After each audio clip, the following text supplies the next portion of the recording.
Chapter.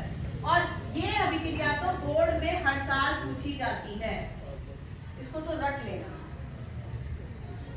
हमने क्या किया था, कॉपर सल्फेट लिया था और कॉपर सल्फेट में एक लोहे की कील डाल दी थी और इसको थोड़ी देर के लिए रख दिया था कि हमें बेस्ट रिजल्ट मिल जाए। अभी और रख देंगे तो और अच्छा रिजल्ट मिलेगा, बट टाइम नहीं है तो हम इसको देख लेते हैं। आप देख रहे हैं कि जो ब्लू कलर था वो ऊपर से कुछ ग्रीन सा हो गया, और बॉटम से भी कुछ ग्रीन होने लगा। इसका मतलब, इसका इंडिकेशन क्या हुआ कि something happened in the beaker. Beaker में कुछ चल रहा है। हमने तो कुछ नहीं किया था ना, हमने तो केवल दो पदार्थों को रख दिया था, लोहे की कील को एक बिलियन में डाल के रख दिया था। लेकिन बिलियन के अंदर, इस बीकर के अंदर कुछ चला, और चलने के बाद धीरे धीरे रंग में परिवर्तन होने लगा। पहला परिवर्तन तो हमने रंग में देखा। अब हम क्या करेंगे, इस आयरन नेल को, इस लोहे की कील को टेक आउट करेंगे। यस, हमने इस आयरन की नेल को, लोहे की कील को टेक आउट किया, बाहर निकाला, और देखिए जब मैंने इसे डाला था तब घिस के डाला था, और घिस के डालने के बाद ये बहुत चमकदार थी। लेकिन क्या ये अब चमकदार है? नहीं है।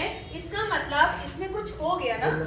अभी क्या हो गया, अभी हम क्या करेंगे, चलो हम हाथ से ही दिखाते हैं। अब मैं कुछ देखूंगी, कुछ आया है इसके ऊपर ब्राउन सा, कत्थे कलर का। यस, जरा देखिएगा, मेरे हाथ के ऊपर कुछ आ गया, और मेरे हाथ में आने के ऊपर नीचे की आयरन नेल आपको फिर शाइनिंग वाली दिखाई दे रही है। ठीक है, मैं इसको साफ कर देती हूँ। देखिए मेरे हाथ पर आने लगा कुछ ब्राउन सा, नहीं था जब हमने इसमें डाला था। क्या था तब? नहीं था। तो आप समझ गए कि कोई रासायनिक अभिक्रिया इसके अंदर हो गई। अब हम इसको समझेंगे कि रासायनिक अभिक्रिया, आप भी छुपा के देख सकते हो। कभी आप सोचो कि मैडम ने हाथ पे कुछ लगा रखा है, देखो जल्दी से, कुछ लग रहा है कि कुछ आया है इसके ऊपर, आया है? देखो नेहा, लो समीर, सबको दिखाई दे रहा है। और हम जब इसको बिल्कुल साफ कर देंगे, सब हटा देंगे, तो हमारी कील पहले की तरह ये दिखाई दे रही है आपको, सब हमारे हाथ पर आ गया। कि हमने क्या हटा दिया, क्या हुआ, ये दूसरा परिवर्तन हमने ऑब्जर्व किया। पहला परिवर्तन तो हमने देखा रंग में आ गया था। ठीक है, हम इसको फिर डाल देते हैं, क्योंकि हमने थोड़ा सा हटा दिया तो वो गंदा हो जाएगा सॉल्यूशन। उसके बाद हम इसको समझेंगे ये है, देखिए अभी भी हाथ पे लगा हुआ है इसका। Fe लोहे की कील को हमने कॉपर सल्फेट के ताजे विलयन में डाला था। आपने देखा ये विलयन कैसे रंग का था जब लिया था? तो एक तो परिवर्तन आपने देखा कि विलयन का रंग हरा, एक परिवर्तन आपने देखा कि कत्थई रंग की परत आ गई लोहे की कील के ऊपर।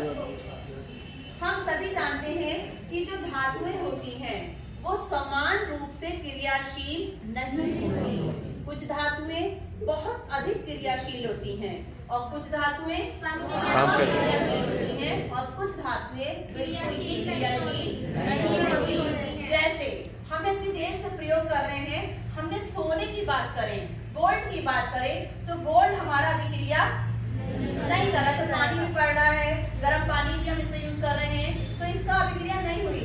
लेकिन अगर इसी की जगह हमारे हाथ में क्या होगा, सोडियम होता, और यहाँ पानी की ड्रॉप भी होती, तो सोडियम एकदम अभिक्रिया।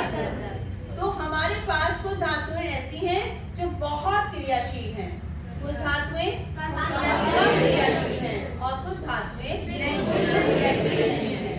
तो क्या होता है, हम ये तो कॉमन सी बात है, अगर एक ताकतवर बच्चा यहाँ खड़ा हो और एक कमजोर बच्चा खड़ा हो तो क्या होगा? क्या कमजोर ताकतवर को धक्का देगा या ताकतवर कमजोर को धक्का देगा? ताकतवर उसे फटाफट से हटा देगा और उसकी जगह आ जाएगा, आ जाएगा नहीं? लेकिन जो कमजोर होगा वो कभी भी ताकतवर को नहीं हटा पाएगा। बस यही हमारी अभिक्रिया में हुआ। इस लोहे ने कॉपर सल्फेट के विलयन से किसको हटा दिया? कॉपर को हटा दिया। आपने कॉपर देखा है, कभी तांबा देखा है? किस रंग का होता है? कत्थई रंग का।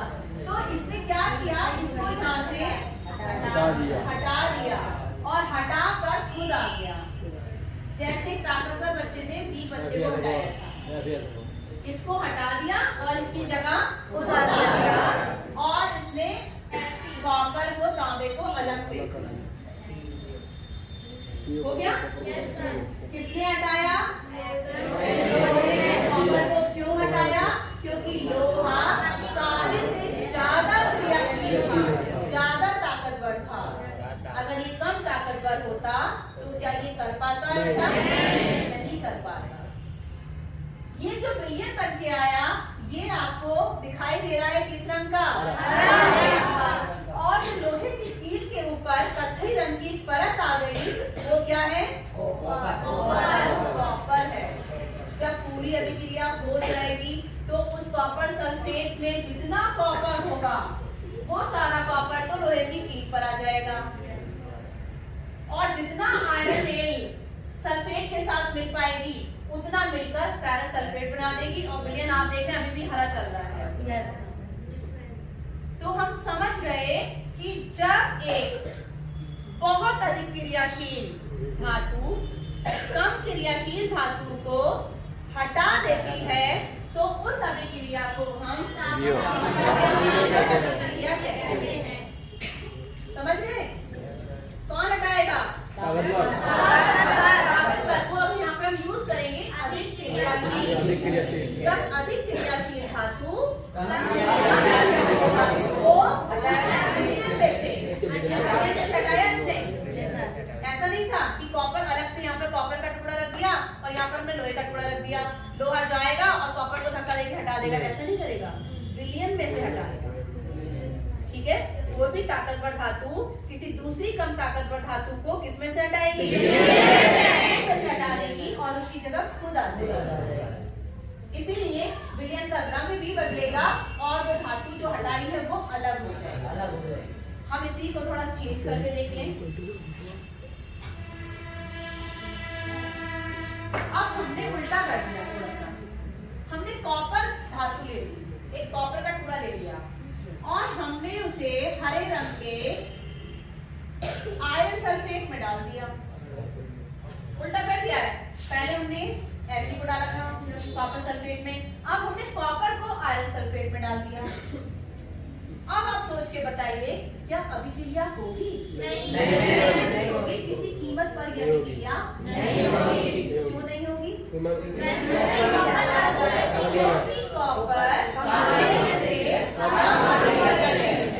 इसीलिए ये इसको हटाने की ताकत नहीं रखता। वो तभी हटाएगा जब ये वाला सिंगल वाला तत्व ताकतवर मजबूत हो, तब जाकर उसको वो हटा पाएगा। दो एग्जांपल मैं भी और आपको बता रही हूँ, ये तो मैंने आपको प्रैक्टिकल वाले बता दिए। समझ में आ गए? तो जब अधिक क्रियाशील धातु कम क्रियाशील धातु को उसके ब्रिलियन से हटा रही है तब उस अभिक्रिया को कहते हैं। और बेस्ट एग्जांपल जिसमें कोई बैलेंसिंग नहीं है, कोई संतुलन नहीं है, आपको सीधे से याद हो जाएगी। ठीक है? समझ में आ गई? ये तीन मूल कणों से मिलकर बना है, लेकिन कौन कहाँ स्थित है हम इस गतिविधि के द्वारा करेंगे। तो सबसे पहले आप लोग सर्कल बनाइए। हाँ, काटो जल्दी से। आप ब्लैक बोर्ड पर इतने देख लीजिए जब तक ये अपना सर्कल पूरा कर रहे हैं। डाल्टन ने माना था कि परमाणु अभाज्य है, परमाणु को और अधिक छोटे भागों में नहीं तोड़ सकते, लेकिन खोजें होती रहती हैं। विज्ञान एक ऐसा विषय है जो रुकता नहीं है, जिसमें नित्य प्रतिदिन नई नई खोजें होती रहती हैं और हो सकता है जो बात पहले आपको बताई गई हो वैज्ञानिक कुछ नया खोजें और उसमें कुछ परिवर्तन कर दें। परमाणु की खोज हुई, डाल्टन ने बता दिया, लेकिन ये वहीं पर नहीं रुका कि बस अब परमाणु अभाज्य है, उससे आगे कोई वैज्ञानिक इस पर खोज नहीं करेगा।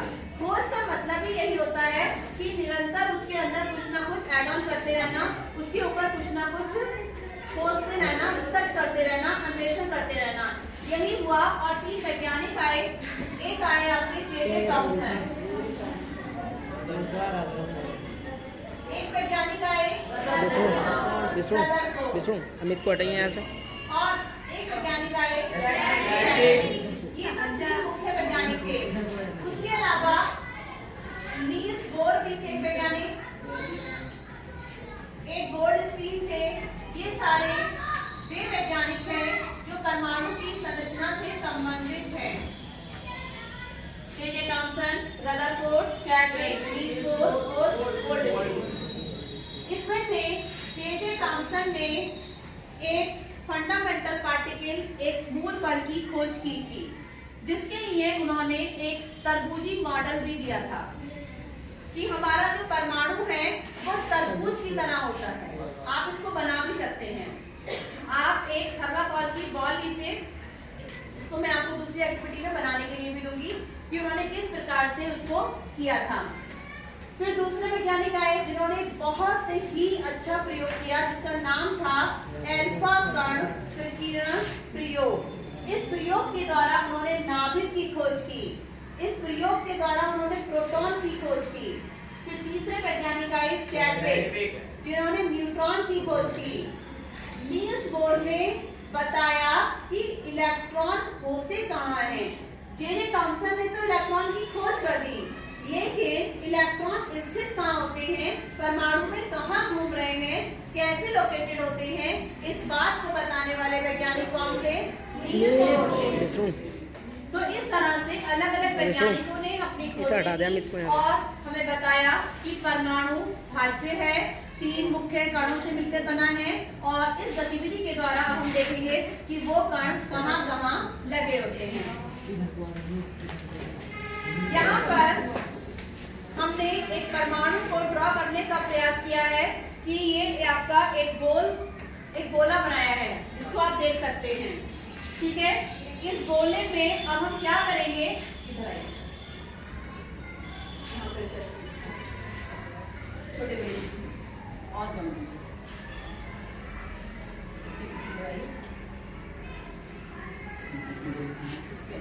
प्लस माइनस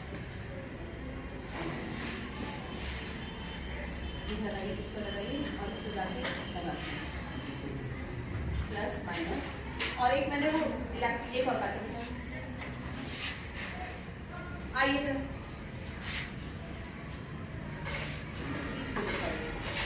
देखिए, ये वाला जो भाग है ये पूरा है, ये आपका परमाणु है। सबको दिखाई दे रहा है? विशाल, ये आपका क्या है? परमाणु। ये पूरा काट दीजिए। और येलो वाला कौन काट रहा था? काटो, बोले किसी काटिए। ये आपका परमाणु है।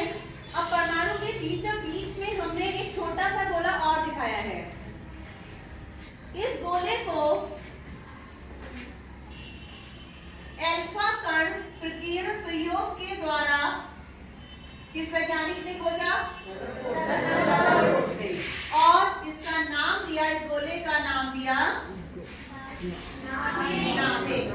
अल्फा कण प्रकीर्णन प्रयोग हम आगे के दिवस में पढ़ेंगे और आप ऑलरेडी अपने कोर्स में पढ़ चुके हैं कि कैसे कैसे उन्होंने प्रयोग किया था। तो रदरफोर्ड ने परमाणु के अंदर बताया कि छोटा सा भाग और होता है, और उस भाग का क्या नाम है? अब हमें बच्चे से, बेटा यहाँ लगाओ प्रोटॉन को,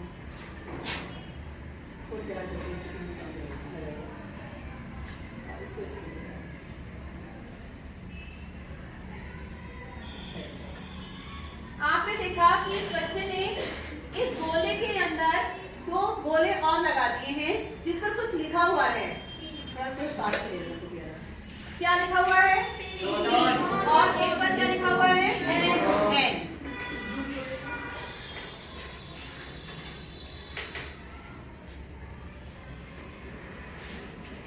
एक पी और एक एन, इसका क्या मतलब हुआ? प्रोटॉन और न्यूट्रॉन कहाँ पाए जा रहे हैं? नाभिक के अंदर। परमाणु के अंदर नाभिक और नाभिक के अंदर प्रोटॉन न्यूट्रॉन। तो आपको इनकी जगह पता चल गई कि प्रोटॉन और न्यूट्रॉन कहाँ पाए जाते हैं। ठीक है, उसके बाद कोई बात नहीं, आप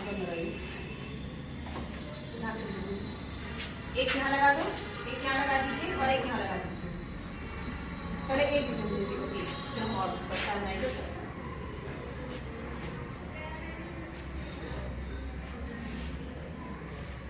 अब हमने क्या किया,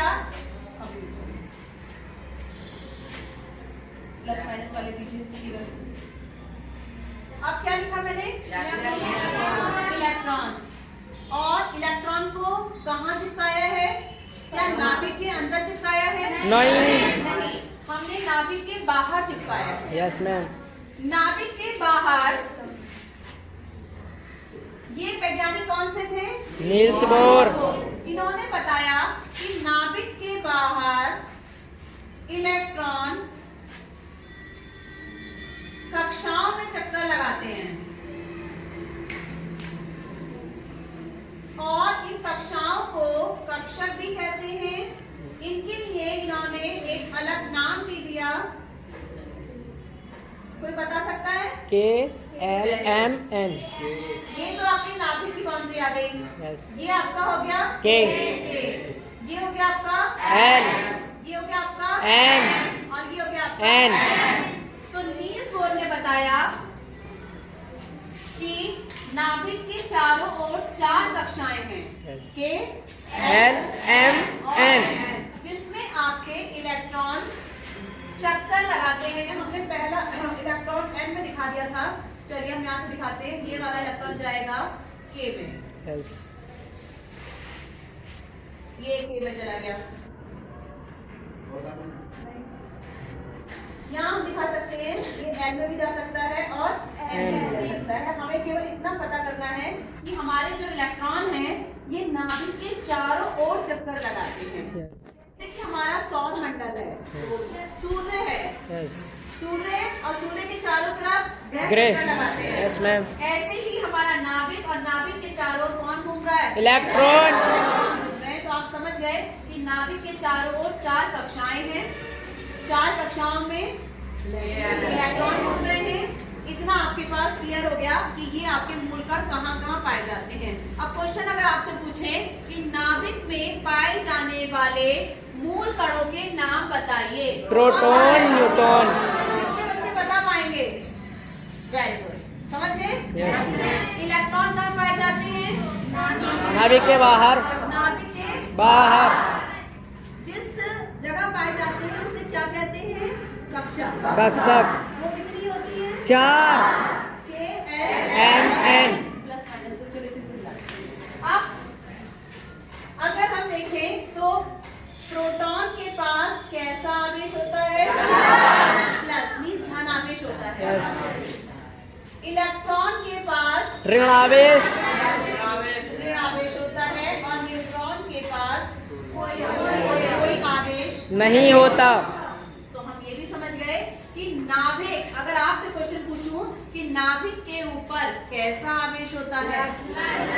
धन आवेश। नाभिक के ऊपर, नाभिक के पास है प्रोटॉन और न्यूट्रॉन। इसका मतलब ये तो 0 है, ये प्लस है, तो नाभिक के ऊपर ओवरऑल आवेश कितना हुआ? प्लस या माइनस?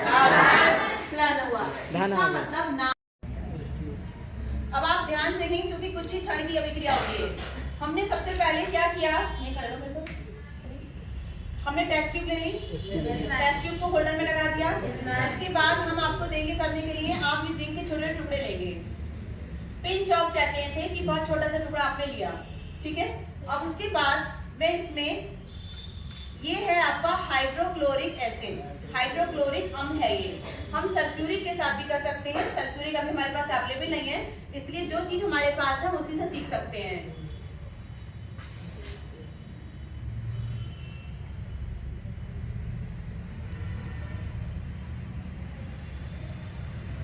आप टेस्ट ट्यूब में नीचे ध्यान दीजिएगा कि क्या हो रहा है, नीचे ध्यान दीजिए क्या हो रहा है, मुंह पर ध्यान मत दीजिए, नीचे ध्यान दीजिए क्या हो रहा है। थोड़ा पास आ जाओ, नीचे ध्यान दीजिए। अभी आप देखना, एक जलती हुई जल्दी से माचिस लाइए इसके ऊपर, बहुत जल्दी से, केवल यहाँ ला लो, अब आ जाएगी। कुछ देख रहे हैं, कुछ निकल रहा है, ऊपर लाओ जहाँ पे गैस निकल रही है।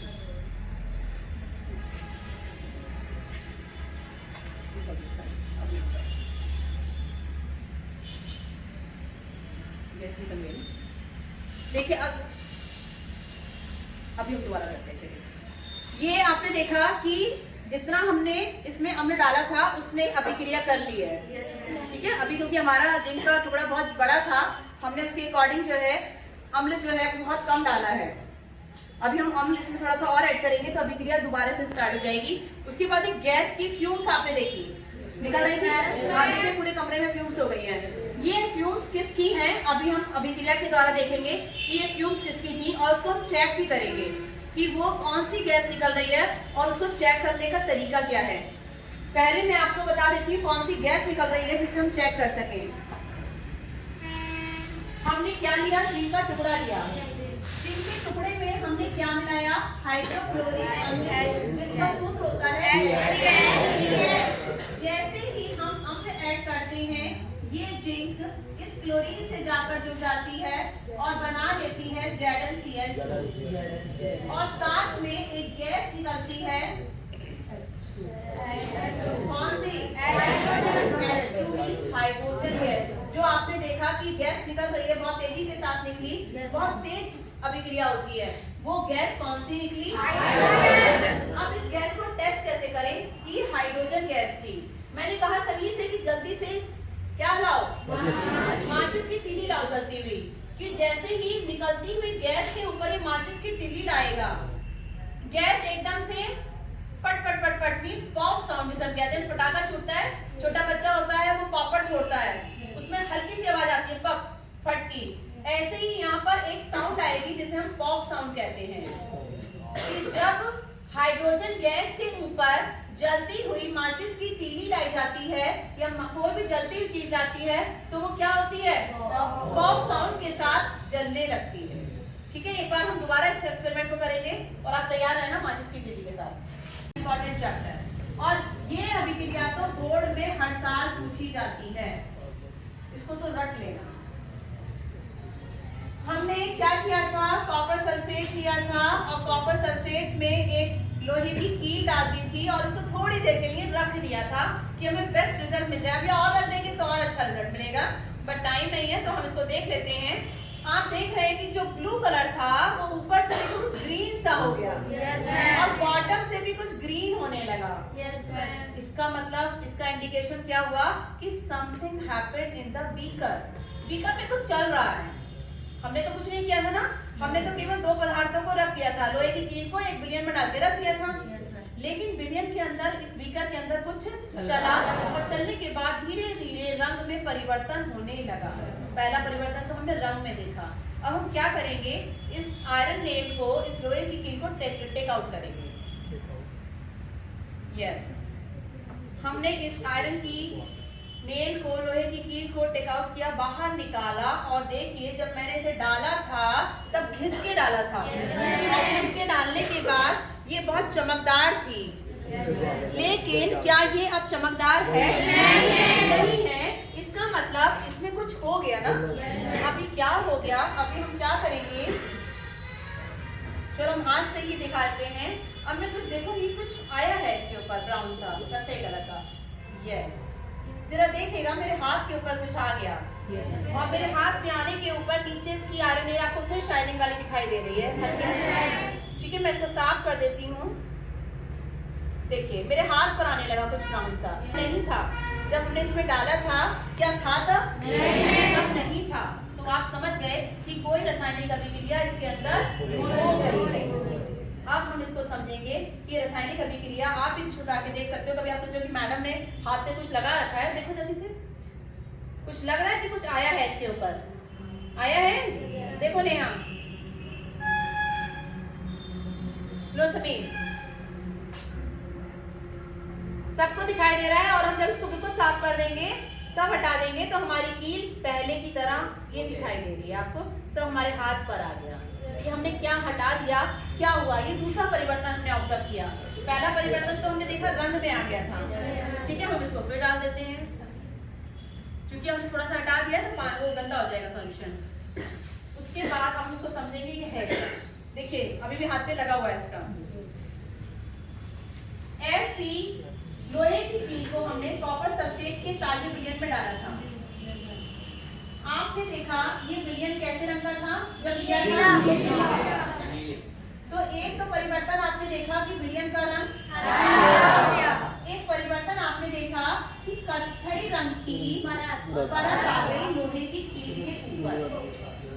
हम सभी जानते हैं कि जो धातुएं होती हैं वो समान रूप से क्रियाशील नहीं होती। कुछ धातुएं बहुत अधिक क्रियाशील होती हैं और कुछ धातुएं कम क्रियाशील होती हैं और कुछ धातुएं बिल्कुल ही क्रियाशील नहीं होती। जैसे हम इतनी देर से प्रयोग कर रहे हैं, हमने सोने की बात करें, गोल्ड की बात करें, तो गोल्ड हमारा अभिक्रिया नहीं कर रहा, तो पानी भी पड़ रहा है, गर्म पानी भी हम इसमें यूज कर रहे हैं, तो इसका अभिक्रिया नहीं हुई। लेकिन अगर किसी की जगह हमारे हाथ में क्या होगा, सोडियम होता और यहाँ पानी की ड्रॉप भी होती तो सोडियम एकदम अभिक्रिया। तो हमारे पास कुछ धातुएं ऐसी हैं जो बहुत क्रियाशील हैं, कुछ धातुएं कम क्रियाशील हैं और कुछ धातुएं क्रियाशील हैं। तो क्या होता है, हम ये तो कॉमन सी बात है, अगर एक ताकतवर बच्चा यहाँ खड़ा हो और एक कमजोर बच्चा खड़ा हो तो क्या होगा, क्या कमजोर ताकतवर को धक्का देगा या ताकतवर कमजोर को धक्का देगा? ताकतवर उसे फटाफट से हटा देगा और उसकी जगह आ जाएगा नहीं? लेकिन जो कमजोर होगा वो कभी भी ताकतवर को नहीं हटा पाएगा। बस यही हमारी अभिक्रिया में हुआ। इस लोहे ने कॉपर सल्फेट के विलयन से किसको हटा दिया? कॉपर को हटा दिया। आपने कॉपर देखा है घर में, तांबा देखा है? किस रंग का होता है? कत्थई रंग का। तो इसने क्या किया, इसको यहाँ से हटा दिया और हटाकर खुद आ गया। जैसे ताकतवर बच्चे ने बी बच्चे को हटाया था, इसको हटा दिया और इसकी जगह खुद आ गया और इसने कॉपर को तांबे को अलग फेंक दिया। हो गया? किसने हटाया? लोहे ने कॉपर को क्यों हटाया? क्योंकि लोहा तांबे से ज्यादा क्रियाशील था, ज्यादा ताकतवर था। अगर ये कम ताकतवर होता तो क्या ये कर पाता? ऐसा नहीं कर पाता। ये जो विलयन बन के आया, ये आपको दिखाई दे रहा है किस रंग का? और जो लोहे की कील के ऊपर कत्थई रंग की परत आ गई, वो क्या है? कॉपर है। जब पूरी अभिक्रिया हो जाएगी तो उस कॉपर सल्फेट में जितना कॉपर होगा वो सारा कॉपर तो लोहे की कील पर आ जाएगा और जितना आयरन तेल सल्फेट के साथ मिल पाएगी उतना मिलकर फेरस सल्फेट बना देगी। और विलयन आप देख रहे हैं अभी भी हरा चल रहा है।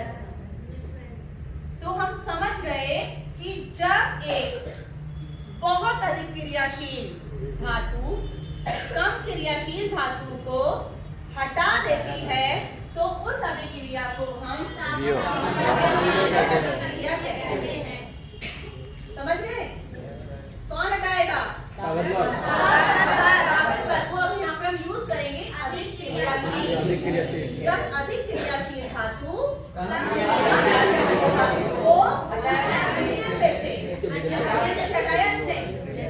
ऐसा नहीं था कि कॉपर अलग से यहाँ पे कॉपर का टुकड़ा रख दिया और यहाँ पर हमने लोहे का टुकड़ा रख दिया, लोहा जाएगा और कॉपर को धक्का देकर हटा देगा, ऐसा नहीं करेगा, विलयन में से हटाएगा। ठीक है? वो भी ताकतवर धातु किसी दूसरी कम ताकतवर धातु को किसमें से हटाएगी? विलयन में से हटा देगी और उसकी जगह खुद आ जाएगा। इसीलिए विलयन का रंग भी बदलेगा और वो धातु जो हटाई है वो अलग हो जाएगा। हम इसी को थोड़ा चेंज करके देख लें। अब हमने उल्टा कर दिया थोड़ा सा, हमने कॉपर धातु ले ली, एक कॉपर का टुकड़ा ले लिया और हमने उसे हरे रंग के आयरन सल्फेट में डाल दिया। उल्टा कर दिया है। पहले हमने Fe को डाला था कॉपर सल्फेट में, अब हमने कॉपर को आयरन सल्फेट में डाल दिया। अब आप सोच के बताइए क्या अभिक्रिया होगी? नहीं होगी। किसी कीमत पर यह अभिक्रिया नहीं होगी। क्यों नहीं होगी?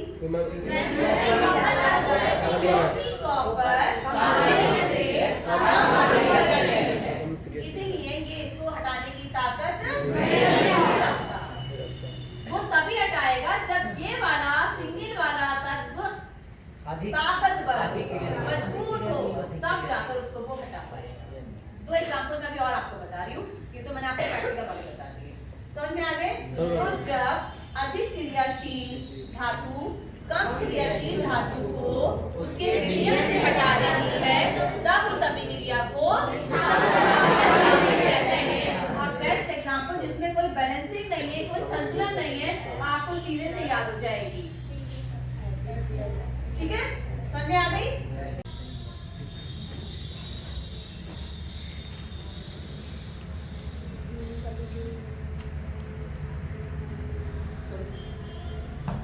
आई वो एक बार में तो देखिए, जलने में कोई वो नहीं है यूजफुल, केवल एक बार से फट की आवाज आई थी आपको। तो इसका मतलब अभी जब तक पूरा जिंक अभिक्रिया नहीं कर लेगा, तब तक की बबल्स आने का मतलब है कि अभिक्रिया इज गोइंग ऑन। जो आपकी अभिक्रिया है, रिएक्शन है, वो गोइंग ऑन है, अभी चल रही है। देख रहे हैं आप कितनी स्पीड के साथ, समझ रहे पीछे। तो इसे हम कहते हैं रासायनिक अभिक्रिया। आप समझ गए होंगे कि जब हम 2 या 2 से अधिक पदार्थ लेते हैं, थोड़ा बंद करना है, इससे बात में खुल जाए। जब हम 2 या 2 से अधिक पदार्थ लेते हैं, तो वो क्या करते हैं, नए पदार्थ बनाते हैं।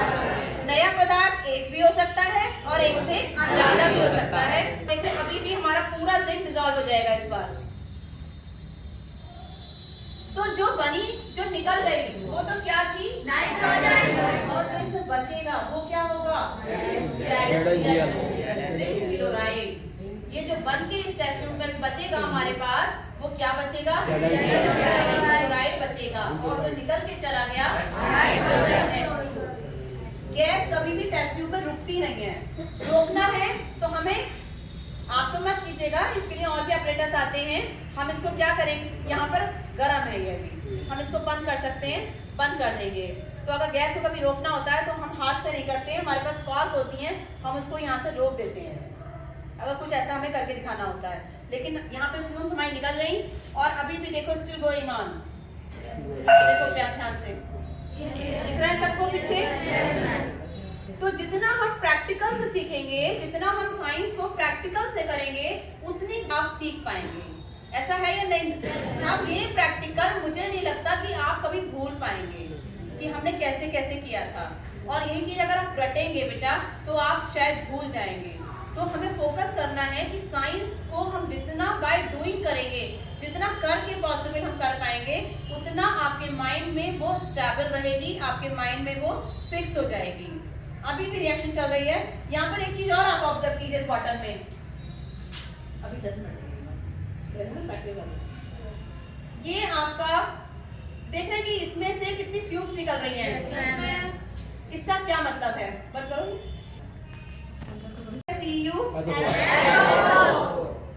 कॉपर सल्फेट के जो क्रिस्टल है वो आपको दिखाई भी दे रहे हैं, किस कलर के हैं, ब्लू कलर के हैं। हम पहले इसको इसमें डिसॉल्व करके इसका ताजा विलयन बनाएंगे।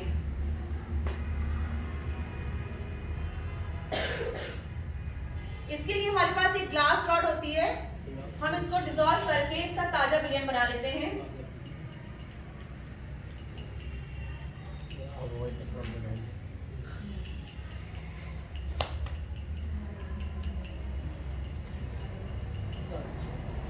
ठीक है, तो ये विलयन किस रंग का दिखाई दे रहा है, ब्लू कलर का दिखाई दे रहा है, नीले रंग का दिखाई दे रहा है। किसका विलयन है ये, कॉपर सल्फेट का। यहाँ पर हम एक शब्द यूज कर रहे हैं, विलयन।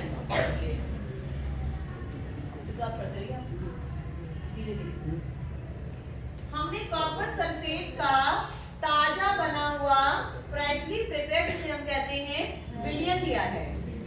ठीक है, कॉपर सल्फेट पहले किस अवस्था में है डब्बे की, किस अवस्था में है, क्रिस्टल है। क्रिस्टल का मतलब कौन सी अवस्था हुई, ठोस, द्रव, गैस।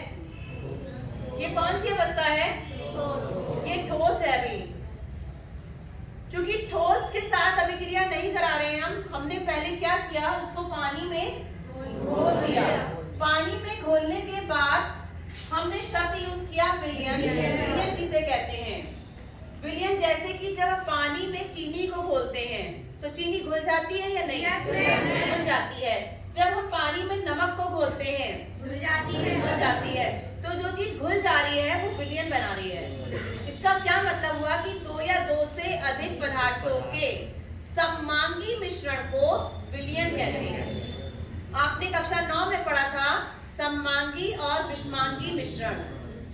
सममांगी का मतलब होता है जब दो या दो से अधिक पदार्थ पूरी तरह से मिल जाते हैं, वो तो सममांगी होते हैं। और जब पूरी तरह से नहीं मिल पाते तब विषमांगी होते हैं। जैसे अगर हम चीनी को घोलें तो चीनी तो घुल जाएगी, वो तो सममांगी हो गया। लेकिन अगर हम रेते को घोलें, मिट्टी को घोलें, तो क्या घुल जाएगी? नहीं घुलेगी। थोड़ी देर के बाद वो नीचे आकर बैठ जाएगी। इसका मतलब वो विषमांगी होगा। तो जो पदार्थ घुल जाएं आपस में वो तो कैसे मिश्रण बनाते हैं? सममांगी। और जब मिश्रण नहीं घुलते तब विषमांगी। समझ में आ गई? Yes ma'am. सममांगी मिश्रण का ही दूसरा नाम विलयन है। जब हम विलयन की बात करेंगे इसका मतलब है कि वो पदार्थ आपस में घुल गए होंगे। वो पदार्थ, अब आपसे हम कहें कि पानी को अलग कर दीजिए और कॉपर सल्फेट को अलग कर दीजिए, क्या आप कर सकते हैं? नहीं कर सकते, क्योंकि वो दोनों एक दूसरे में विलय हो गए हैं, एक दूसरे में पूरी तरह से घुल गए हैं। इसी की जगह अगर हम इस बीकर में मिट्टी डालकर लेते और आपसे कहते कि मिट्टी और पानी को अलग कर दीजिए, तो क्या आप कर पाते? yes, आप आसानी से कर पाते। थोड़ी देर बाद उसको रख देते, मिट्टी नीचे बैठ जाती, पानी को छान देते, मिट्टी इसमें रह जाती। लेकिन विलयन के साथ आप ऐसा नहीं कर सकते। तो विलयन का मतलब सममांगी मिश्रण या विषमांगी मिश्रण? सममांगी मिश्रण। अब हम अपना प्रैक्टिकल स्टार्ट करते हैं कि हमने कॉपर सल्फेट का ताजा बनाया हुआ विलयन लिया जिसका रंग हमें नीला दिखाई दे रहा है। अब यहाँ पर हम एक नई कील लेंगे और चूंकि हम नहीं लेंगे इसीलिए हमें घिसने की आवश्यकता नहीं पड़ेगी। ये हमारी प्रैक्टिकल की हुई है, तो मैं थोड़ा सा इसको पहले घिस लेती हूँ जिससे साफ हो जाए।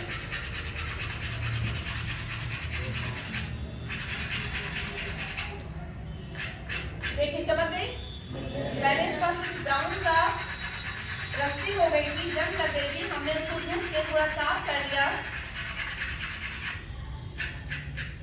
ठीक है, अब मैं इस कील को इस विलयन के अंदर डिप कर देती हूँ।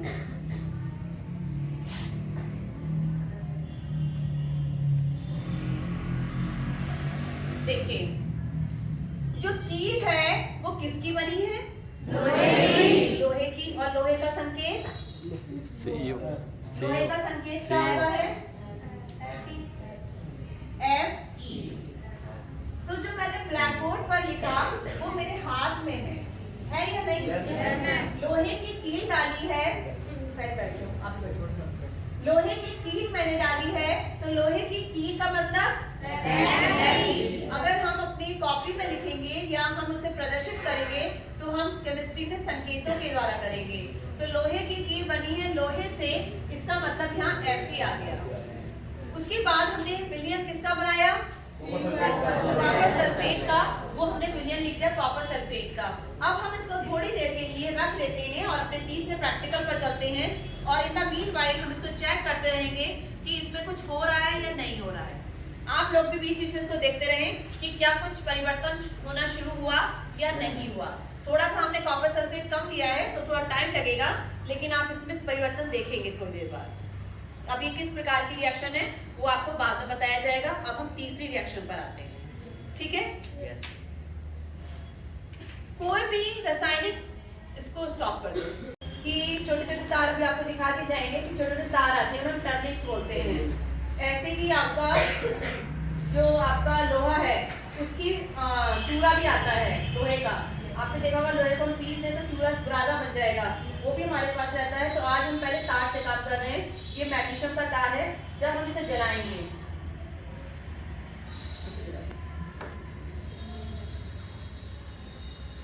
ऑन कर दिए,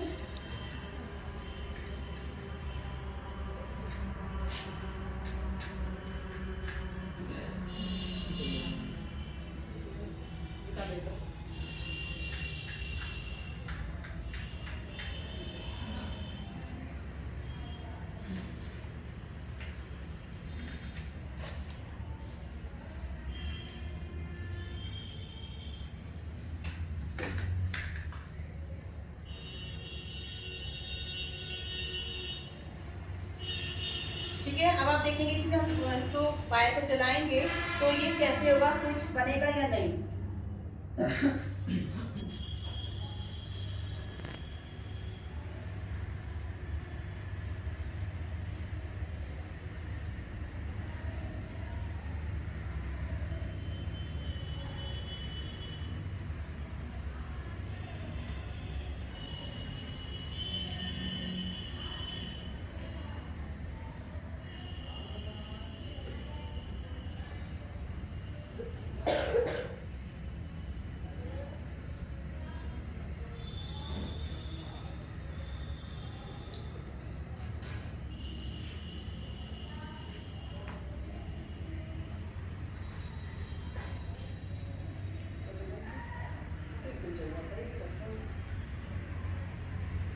पॉज कर दो बेटा।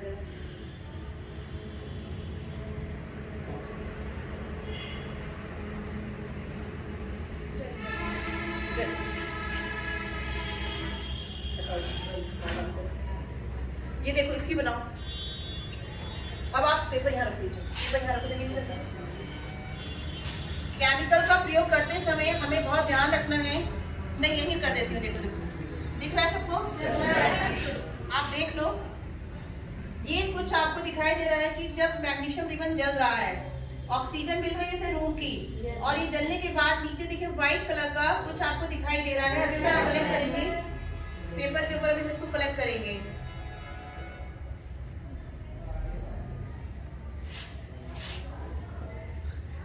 ठीक है, अब हम इसको कलेक्ट करेंगे। हमारे पास स्पैचुला होता है, ठीक है, एक छोटा सा स्पून होता है।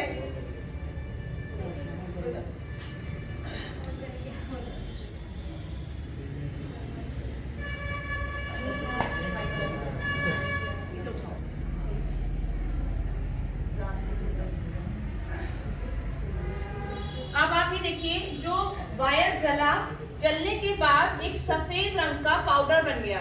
दिख रहा है सबको? Yes ma'am. और मैं आपको क्लियर दिखाती हूँ। अभी देखिए, ये जो सफेद रंग का पाउडर बना, ये क्या है? MgO है, क्योंकि अब ये मैग्नीशियम का रिबन नहीं बचा है। अब इसने ऑक्सीजन के साथ अभिक्रिया कर ली है और एक नया यौगिक बना लिया, एक नया पदार्थ बना लिया। उस पदार्थ का नाम है मैग्नीशियम ऑक्साइड। और अभी आपने देखा कितनी सफेद ज्वाला आ रही थी। वैसे आपने नॉर्मल अभी जलते हुए देखा तो पीली ज्वाला थी, लेकिन जब मैग्नीशियम रिबन चल रहा था तो ज्वाला का रंग आपने देखा सफेद रंग का था।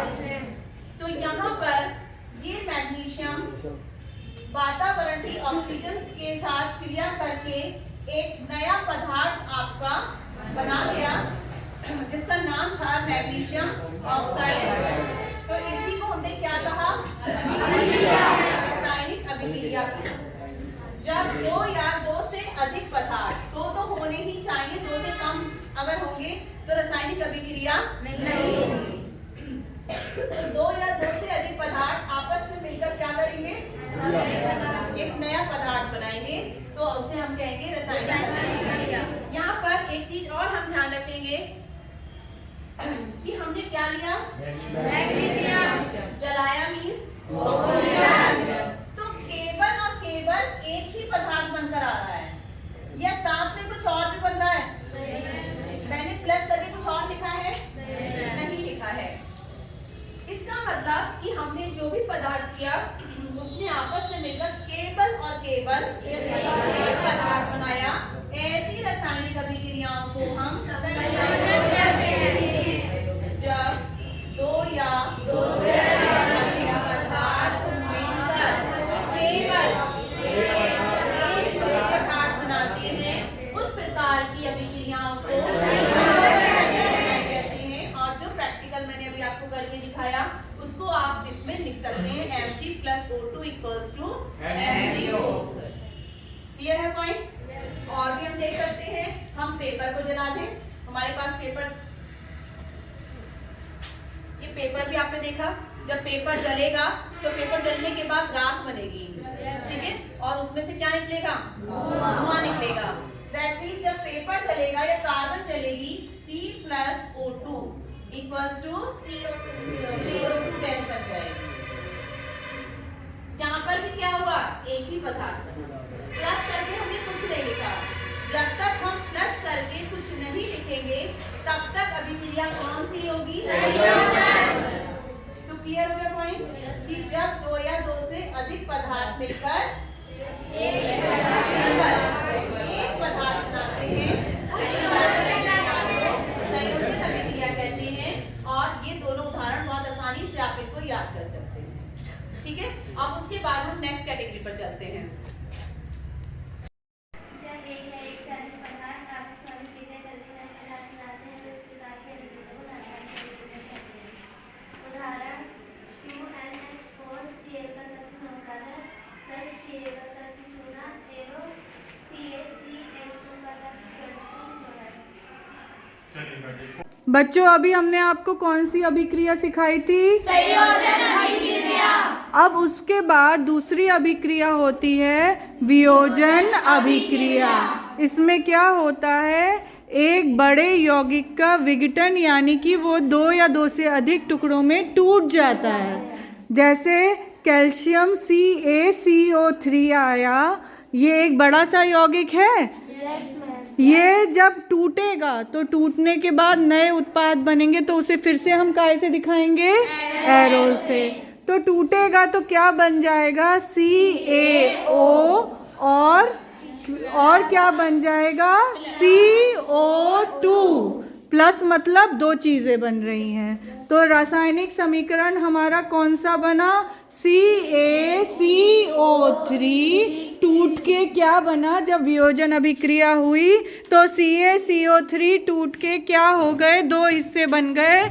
एक तो CaO प्लस CO2। CO2 क्या होता है? Gas, carbon dioxide gas.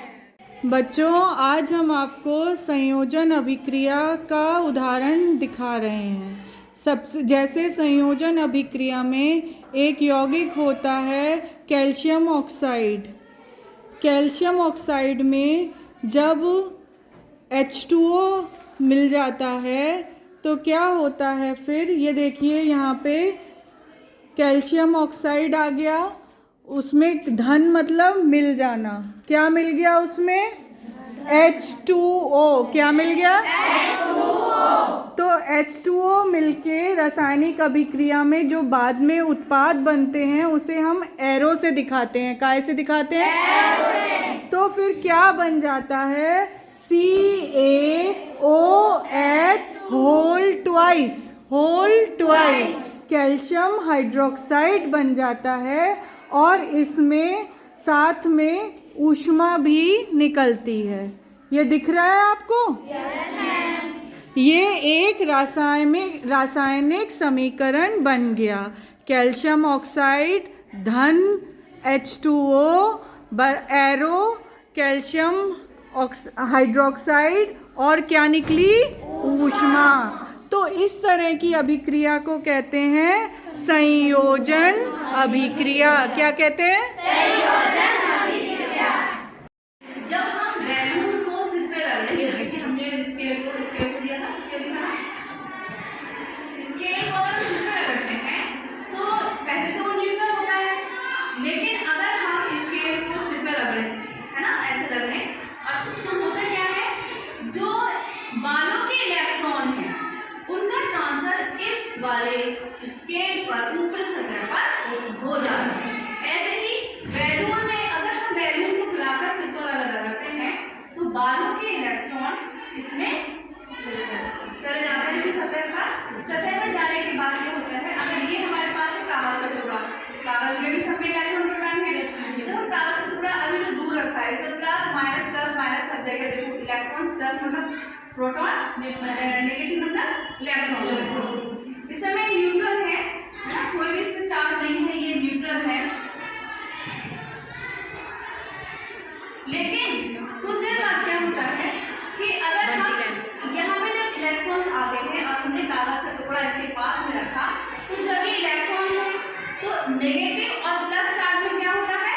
आकर्षण होता है। तो जब नेगेटिव चार्ज, जब ये प्लस चार्ज आ जाता है, नेगेटिव इसमें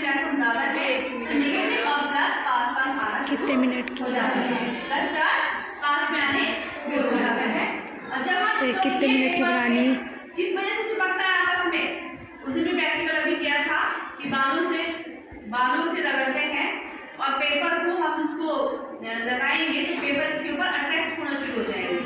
तो उस वजह से ये पेपर इसमें अट्रैक्ट होना शुरू हो जाता है। ठीक है।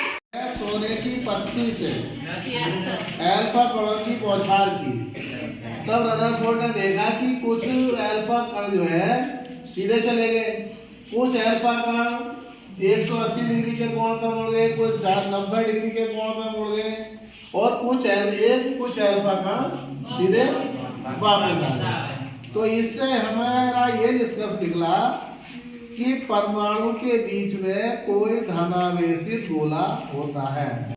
क्या करेंगे हम? माइनस प्लस के चिन्हों को सीख लेते हैं कि माइनस प्लस की जब गुणा होती है तो क्या प्राप्त होता है। जैसे सबसे पहले इसमें लिखा है हमने प्लस और प्लस, तो जब प्लस और प्लस संख्याओं की गुणा होती है तो हमें प्लस की संख्याएं प्राप्त होती है। ऐसे ही जब हम प्लस और माइनस की गुणा करते हैं तो माइनस संख्याएं प्राप्त होती है। उसके बाद माइनस और माइनस की संख्याओं की गुणा करते हैं तो प्लस की संख्या प्राप्त होती है। और जब माइनस और प्लस की गुणा करते हैं संख्याओं की तो हमें माइनस की संख्याएं उत्तर हमारा माइनस में प्राप्त होता है। ठीक है। अब इससे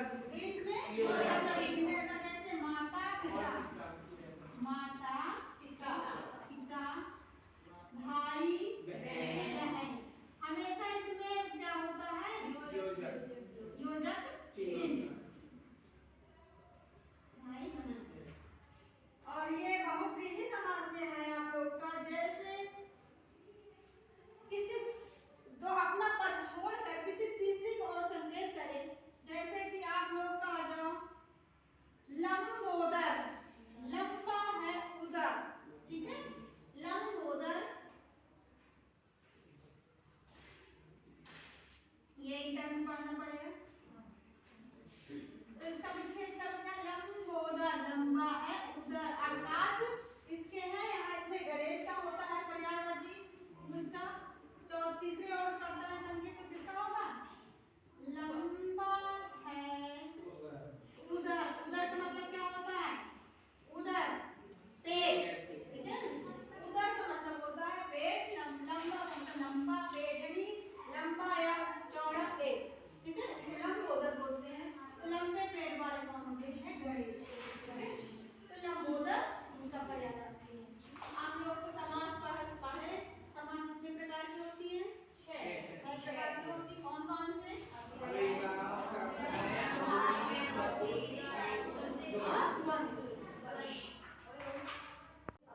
जिनमें केवल हमें क्या सूचनाएं मिलती है? हाँ हाँ हाँ, तो सब कुछ सेंटेंस होते हैं, वो हमारे होते हैं अफर्मेटिव सेंटेंस। जैसे हम इसका एक एग्जांपल लिखिए, ही इज रीडिंग, ठीक है, हमने ये लिखा ही इज रीडिंग। ये सेंटेंस हमारा कैसा है? अफर्मेटिव है। और हम दूसरा काइंड होता है हमारा असर्टिव का नेगेटिव सेंटेंस कौन से होते हैं? जिनसे नकारात्मक प्रतिक्रिया होती है। तो हम इसी सेंटेंस का जब नेगेटिव बनाएंगे तो हम इसको क्या पढ़ेंगे?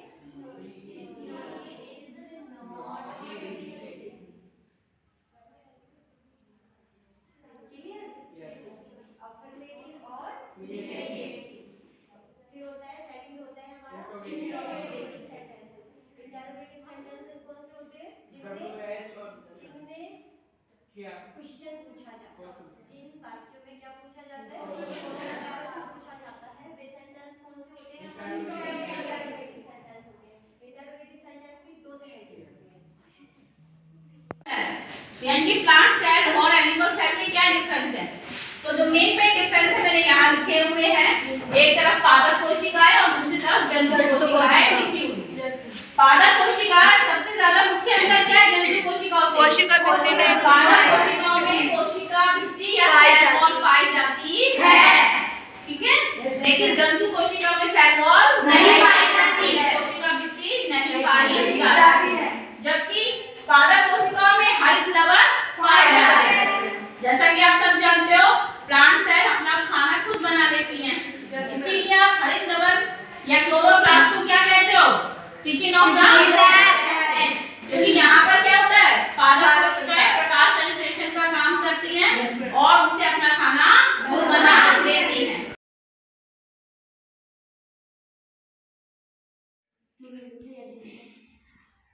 What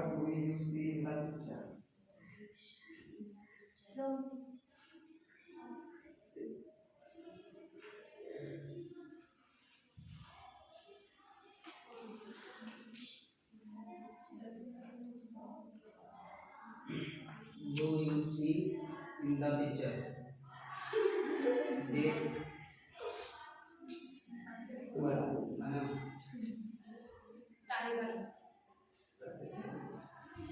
picture?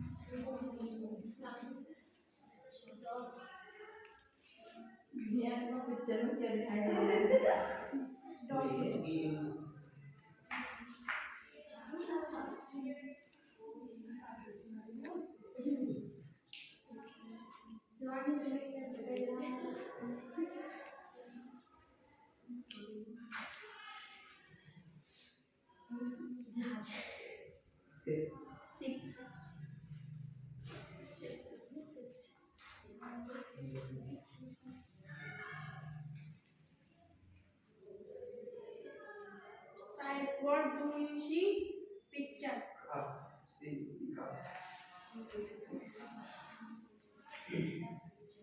Sunita, what do you see in the picture? Rice.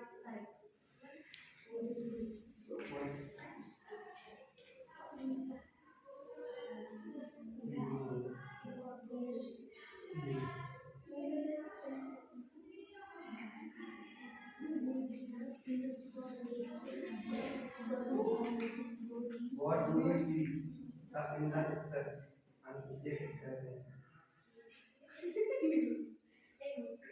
Kite.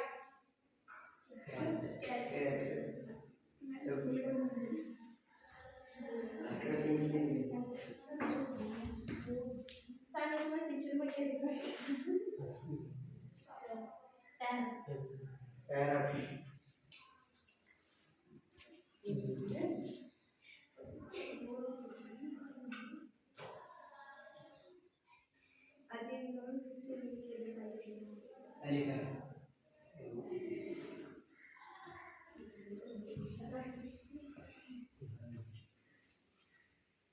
Sunita, what do you see?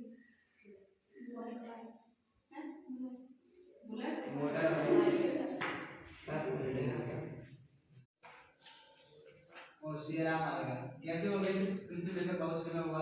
क्या हो रहा है तुम? क्या हुआ? क्या उदास क्यों लग रहे हो? क्या बोले यार, पिछली रात मेरी पत्नी पे एक बेटी हुई। अब मैं उस पत्नी का पिता हूँ, उस बेटी का पिता हूँ। इसमें दुखी क्या बात है? ये तो खुशी का अवसर है। बेटियां तो भगवान का दिया हुआ रूप होती है। अरे बोलते होता पत्नी बड़ा स्वस्थ। अच्छा तो दोनों हैं कैसे? मेरी पत्नी और बच्चे दोनों ठीक हैं। तो इसमें दुख की क्या बात है? मैं इसलिए चिंता में हूँ क्योंकि मैं एक गरीब किसान हूँ। मैं शादी कैसे करूँगा? मैं शादी में दहेज इतना सारा दहेज कैसे दूंगा? धन तो कहाँ से, इतना सारा धन कहाँ से उठाऊंगा? तुम तो जानते ही होगे इस समय हमारे देश में लड़कियों का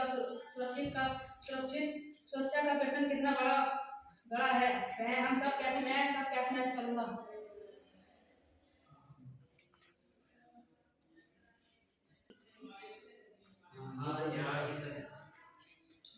अब देखो 20 साल बाद क्या हुआ। तो श्रीराम कैसे हो? अब सब कुछ कैसा है? तुमसे इतने समय मिलकर बात अच्छा लगा। अब मैं बहुत खुश हूँ। मेरी बेटी तो एक बरमान है। वह अब शहर और सुप्रसिद्ध सागर है। वह हमारा ध्यान रखती है और दूसरों का भी ध्यान साथ साथ दूसरे लोगों का ध्यान रखती है। मैं उस समय गलत था, बेटी हमारे लिए बोझ होती है, जबकि बेटियां तो हमारे लिए भगवान का दिया हुआ एक तोहफा होती है। धन्यवाद। बेटियां बेटियां बोझ नहीं होती, बेटियां भगवान का दिया हुआ रूप होती है। बेटी बचाओ बेटी पढ़ाओ। Thank you.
क्रिया तो बोर्ड में हर साल पूछी जाती है, इसको तो रट लेना। हमने क्या किया था, कॉपर सल्फेट लिया था और कॉपर सल्फेट में एक लोहे की कील डाल दी थी और इसको थोड़ी देर के लिए रख दिया था कि हमें बेस्ट रिजल्ट मिल जाए। अभी और रख देंगे तो और अच्छा रिजल्ट मिलेगा, बट टाइम नहीं है तो हम इसको देख लेते हैं। आप देख रहे हैं कि जो ब्लू कलर था वो ऊपर से कुछ ग्रीन सा हो गया और बॉटम से भी कुछ ग्रीन होने लगा। इसका मतलब, इसका इंडिकेशन क्या हुआ कि something happened in the beaker. Beaker में कुछ चल रहा है। हमने तो कुछ नहीं किया था ना, हमने तो केवल दो पदार्थों को रख दिया था, लोहे की कील को एक बिलियन में डाल के रख दिया था। लेकिन बिलियन के अंदर, इस बीकर के अंदर कुछ चला और चलने के बाद धीरे धीरे रंग में परिवर्तन होने लगा। पहला परिवर्तन तो हमने रंग में देखा। अब हम क्या करेंगे, इस आयरन नेल को, इस लोहे की कील को टेक आउट करेंगे। यस, हमने इस आयरन की नेल को, लोहे की कील को टेक आउट किया, बाहर निकाला और देखिए जब मैंने इसे डाला था तब घिस के डाला था और घिस के डालने के बाद ये बहुत चमकदार थी। लेकिन क्या ये अब चमकदार है? नहीं है। इसका मतलब इसमें कुछ हो गया ना। अभी क्या हो गया, अभी हम क्या करेंगे, चलो हम हाथ से ही दिखाते हैं। अब मैं कुछ देखूंगी, कुछ आया है इसके ऊपर ब्राउन सा कत्थे कलर का। यस, जरा देखिएगा मेरे हाथ के ऊपर कुछ आ गया और मेरे हाथ में आने के ऊपर नीचे की आयरन नेल आपको फिर शाइनिंग वाली दिखाई दे रही है। ठीक है, मैं इसको साफ कर देती हूँ। देखिए मेरे हाथ पर आने लगा कुछ ब्राउन सा। नहीं था जब हमने इसमें डाला था, क्या था तब? नहीं था। तो आप समझ गए कि कोई रासायनिक अभिक्रिया इसके अंदर हो गई। अब हम इसको समझेंगे कि रासायनिक अभिक्रिया, आप भी छुपा के देख सकते हो। कभी आप सोचो कि मैडम ने हाथ पे कुछ लगा रखा है, देखो जल्दी से, कुछ लग रहा है कि कुछ आया है इसके ऊपर, आया है? देखो नेहा, लो समीर, सबको दिखाई दे रहा है। और हम जब इसको बिल्कुल साफ कर देंगे, सब हटा देंगे, तो हमारी कील पहले की तरह ये दिखाई दे रही है आपको। सब हमारे हाथ पर आ गया। ये हमने क्या हटा दिया, क्या हुआ, ये दूसरा परिवर्तन हमने ऑब्जर्व किया। पहला परिवर्तन तो हमने देखा रंग में आ गया था। ठीक है, हम इसको फिर डाल देते हैं, क्योंकि हमने थोड़ा सा हटा दिया तो वो गंदा हो जाएगा सॉल्यूशन। उसके बाद हम इसको समझेंगे ये है। देखिए अभी भी हाथ पे लगा हुआ है इसका। Fe लोहे की कील को हमने कॉपर सल्फेट के ताजे विलयन में डाला था। आपने देखा ये विलयन कैसे रंग का था जब लिया था? तो एक तो परिवर्तन आपने देखा कि विलयन का रंग हरा। एक परिवर्तन आपने देखा कि कत्थई रंग की परत आ गई लोहे की कील के ऊपर। हम सभी जानते हैं कि जो धातुएं होती हैं वो समान रूप से क्रियाशील नहीं होती। कुछ धातुएं बहुत अधिक क्रियाशील होती हैं और कुछ धातुएं कम क्रियाशील होती हैं और कुछ धातुएं बिल्कुल ही क्रियाशील नहीं होती। जैसे हम इतनी देर से प्रयोग कर रहे हैं, हमने सोने की बात करें, गोल्ड की बात करें, तो गोल्ड हमारा अभिक्रिया नहीं कर रहा। तो पानी भी पड़ रहा है, गर्म पानी भी हम इसमें यूज कर रहे हैं, तो इसका अभिक्रिया नहीं हुई। लेकिन अगर किसी की जगह हमारे हाथ में क्या होगा, सोडियम होगा और या पानी की ड्रॉप भी होती तो सोडियम एकदम अभिक्रिया। तो हमारे पास कुछ धातुएं ऐसी हैं जो बहुत क्रियाशील हैं, कुछ धातुएं कम क्रियाशील हैं और कुछ धातुएं क्रियाशील हैं। तो क्या होता है, हम ये तो कॉमन सी बात है। अगर एक ताकतवर बच्चा यहाँ खड़ा हो और एक कमजोर बच्चा खड़ा हो तो क्या होगा? क्या कमजोर ताकतवर को धक्का देगा या ताकतवर कमजोर को धक्का देगा? ताकतवर उसे फटाफट से हटा देगा और उसकी जगह आ जाएगा। आ जाएगा नहीं? लेकिन जो कमजोर होगा वो कभी भी ताकतवर को नहीं हटा पाएगा। बस यही हमारी अभिक्रिया में हुआ। इस लोहे ने कॉपर सल्फेट के विलयन से किसको हटा दिया? कॉपर को हटा दिया। आपने कॉपर देखा है घर में, तांबा देखा है? किस रंग का होता है? कत्थई रंग का। तो इसने क्या किया, इसको यहाँ से हटा दिया और हटा कर खुद आ गया। जैसे ताकतवर बच्चे ने वीक बच्चे को हटाया था। इसको हटा दिया और इसकी जगह उतार दिया और इसने कॉपर को तांबे को अलग फेंक दिया। हो गया? किसने हटाया? लोहे ने कॉपर को क्यों हटाया? क्योंकि लोहा तांबे से ज्यादा क्रियाशील था, ज्यादा ताकतवर था। अगर ये कम ताकतवर होता तो क्या ये कर पाता? ऐसा नहीं कर पाता। ये जो बिलियन बन के आया ये आपको दिखाई दे रहा है किस रंग का? और जो लोहे की कील के ऊपर कत्थई रंग की परत आ गई वो क्या है? कॉपर है। जब पूरी अभिक्रिया हो जाएगी तो उस कॉपर सल्फेट में जितना कॉपर होगा वो सारा कॉपर तो लोहे की कील पर आ जाएगा और जितना आयरन तेल सल्फेट के साथ मिल पाएगी उतना मिलकर फेरस सल्फेट बना देगी। और बिलियन आप देख रहे हैं अभी भी हरा चल रहा है।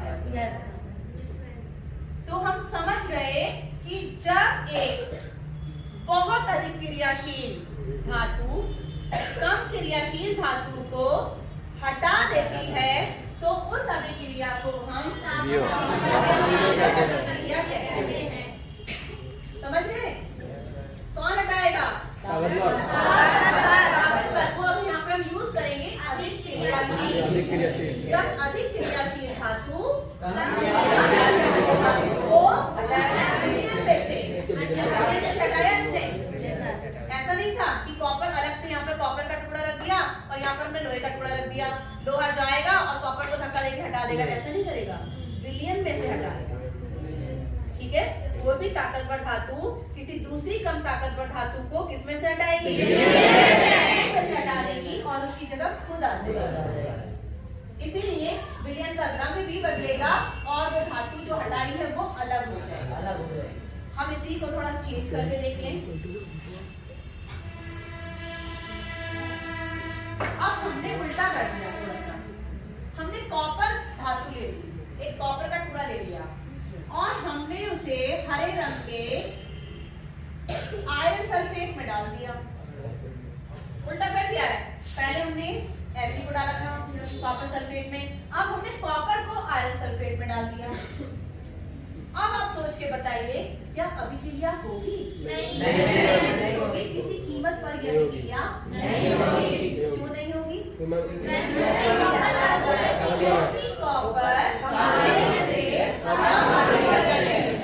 इसीलिए ये इसको हटाने की ताकत नहीं रखता। वो तभी हटाएगा जब ये वाला सिंगल वाला तत्व ताकतवर मजबूत हो, तब जाकर उसको वो हटा पाएगा। दो एग्जाम्पल मैं भी और आपको बता रही हूँ, ये तो मैंने आपको प्रैक्टिकल वाले बता दिए। समझ में आ गए? तो जब अधिक क्रियाशील धातु कम क्रियाशील धातु को उसके बिलियन से हटा रही है तब उस अभिक्रिया को कहते हैं। और बेस्ट एग्जाम्पल जिसमें कोई बैलेंसिंग नहीं है, कोई संतुलन नहीं है, आपको सीधे से याद हो जाएगी। ठीक है? समझ में आ गई? अध्याय 3 का पहला प्रश्न है NCERT 3। इसमें आपको बताना है आधार और भार। तो इसमें आधार कौन सा होता है? X और भार 3 हो गया। ठीक है? जैसे दूसरा है 3 की घात 2x + 1। तो इसमें आधार हो गया आपका 3 और भार कितनी हो गई? 2x + 1।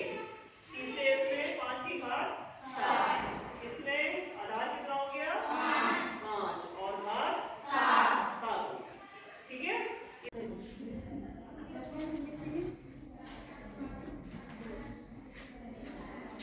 Look, Shiaram has come. How are you, my friend? It's been long since you meet us. What happened, Shiaram? Why are you so sad? Last night my wife gave birth to a girl child. Now I am a father of a girl. It's an occasion of happiness. Why are you so sad? It's your daughter healthy. How is your wife? Yeah, both of them. What is the reason of your grief? I am worried because I am a poor farmer. How will I get married? How will I collect a portion of the security of female. The security of female child is big question of our country. How is Aditi and Siaram? It's good to see you after a long time. I am really very happy. My daughter is a blessing. शुक्राणु की संरचना, ठीक है। इसे ये क्या है, किस चीज का चित्र है ये? शुक्राणु को इसमें क्या कहते हैं? स्पर्म। और ये पुरुष पार्ट होता है, ठीक है। इसके 3 पार्ट होते हैं। ये क्या है आपका हेड, ये आपका टेल है, और ये मिडिल पार्ट है, मिडिल पीस है। ये टेल क्या करती है? शुक्राणु को, ये स्पर्म को आगे बढ़ने में हेल्प करती है। इसके हेड होता है, इससे मानव के सिर का निर्माण होता है, और ये इसका सबसे बड़ा पार्ट होता है। जब मानव शरीर में एक भ्रूण का जन्म होता है तो उसका सबसे बड़ा पार्ट कौन सा होता है? हेड होता है, ठीक है। नंबर डाल लेते हैं, बहुत आसानी से हो जाता है, अगर इसमें थोड़ा टाइम लगेगा।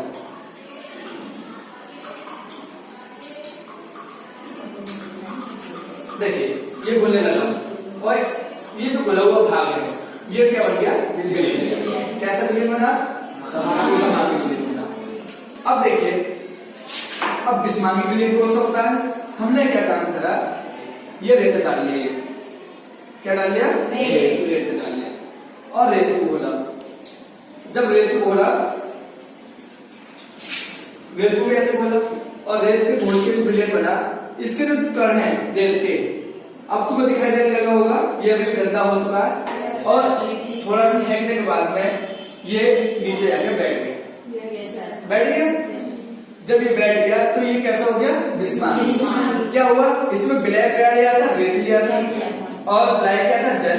हमने विलय को विलय को डाल दिया, और इसने घोला इसमें, लेकिन ये समांगी रूप से नहीं घोला, तो ये क्या हो गया? विषमांगी। कैसा हो गया? और ये कैसे हो गया? समांगी, जो अपने पूर्ण रूप से अपने आप में घुल गया, तो ये समांगी विलयन, ये ठीक। अब देखिए विलयन, 2 या 2 से अधिक पदार्थों का समांगी मिश्रण विलयन या प्राथमिक विलयन कहलाता है। समांगी मिश्रण से तात्पर्य है कि मिश्रण के प्रत्येक भाग में इसके अवयवों के गुण व संगठन एक समान, जैसे हम बताए थे चीनी और पानी। क्या पानी में क्या कर लिया? चीनी घोल लिया, मतलब सामान्य रूप से घोल लिया, लेकिन रेत इसे घोल नहीं, पानी में रेत नहीं घुल पाया, तो ये हो गया विषमांगी विलयन। ठीक। Good morning all of you students. आज हम क्या पढ़ाएंगे? आज विलयन। क्या पढ़ाएंगे? विलयन होता है सॉल्यूशन। सॉल्यूशन में हमारा क्या है? 2 या 2 से अधिक पदार्थों के समांगी मिश्रण को क्या कहते हैं? विलयन। आज हम विलयन के बारे में तुम्हें प्रैक्टिकली ज्ञान के रूप में बताएंगे। जैसे हमने क्या काम करा, 2 गिलास में जल लिया,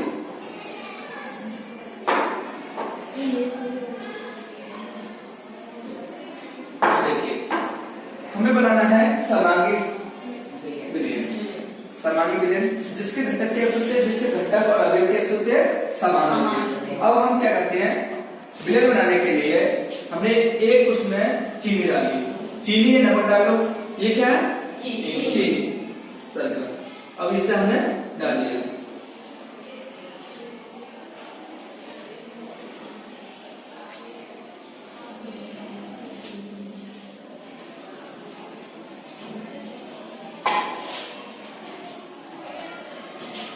और इसे हम क्या कर लेंगे?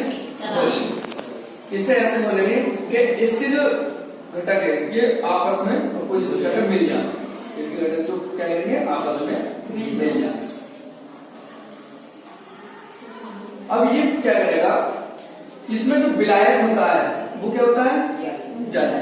जल जो होता है क्या होता है? विलायक। और जो विलय जो होता है इसमें चीनी। अब विलय प्लस लायक। देखिए जल में चीनी है, नमक मिलाने पर चीनी है नमक जल में समान रूप से घुल जाती है, अतः ये घुला हुआ मिश्रण क्रिया कहलाता है। अब इसके दो मुख्य घटक जो होते हैं, एक होता है विलय के जो मुख्य घटक होते हैं, एक होता है विलय और एक होता है विलायक। विलायक जो होता है वो अपने आप में घुल लेता है, अपने आप में घुल लेता है। विलय जो होता है उसको कम मात्रा में उसको डाला जाता है, विलय के रूप में जैसे चीनी, नमक। तो ये क्या होती है विलय, और विलायक क्या होता है जल। अब हमने क्या काम करा, ये जल था और जल में क्या डाल दिया विलायक, ये विलायक था, विलायक क्या जल, उसमें क्या डाल दिया विलय, विलय क्या डाला चीनी, क्या डाला चीनी, और हमने इसे अच्छी तरह से घोल लिया। इसे इतना घोल लेते हैं कि इसके जो दाने हैं ये समान रूप से घुल जाए।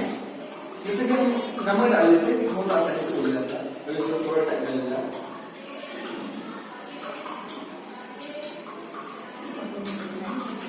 देखिए ये घुलने लगा और ये जो घुला हुआ भाग है ये क्या बन गया, ग्रेन। कैसा ग्रेन बना, समांगी ग्रेन बना। अब देखिए अब बिस्मांगी ग्रेन कैपेसिटर लगा रहे हैं, कैपेसिटर मतलब संधारित्र है ना, तो वो क्या करता है उस ऊर्जा को कंजर्व कर लेता है, ऊर्जा को उसको संचित कर लेता है, कंजर्व कर लेता है।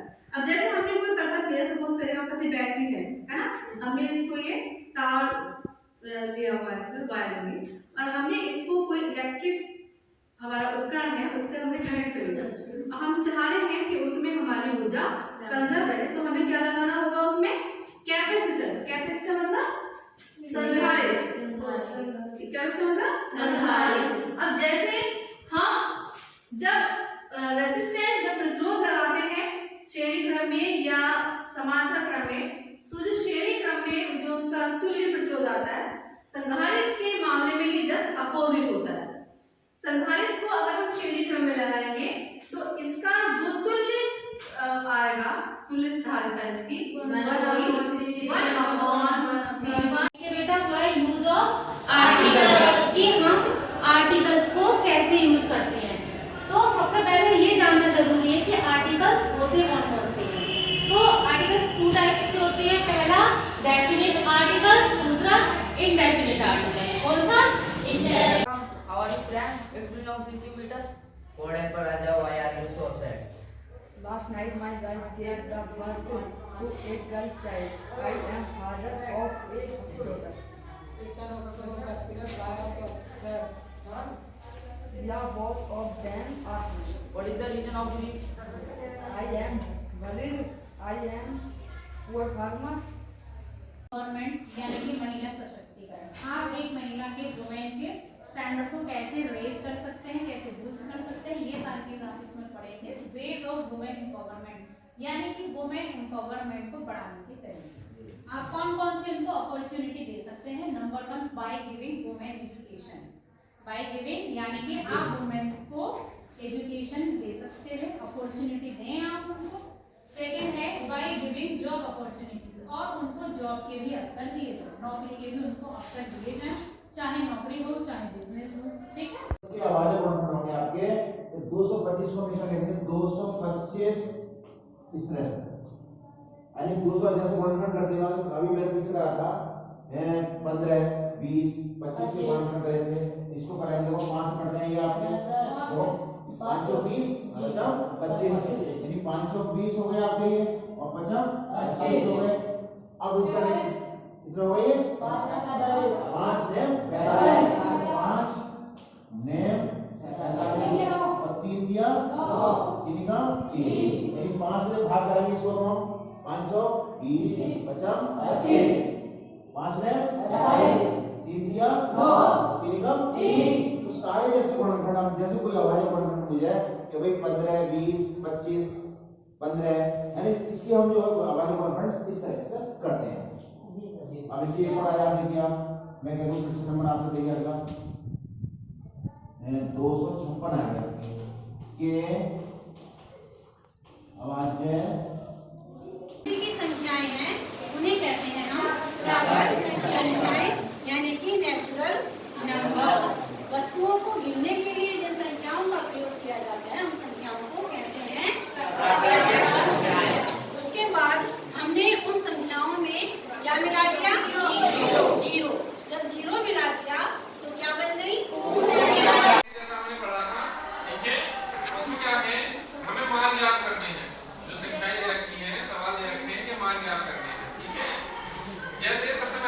चिन्हों की गुणा करनी है। ये चिन्ह कहेगा है दूसरी संख्या का चिन्ह कहेगा है दोनों माइनस चिन्हों की गुणा करेंगे तो क्या आएगा? ये क्या है?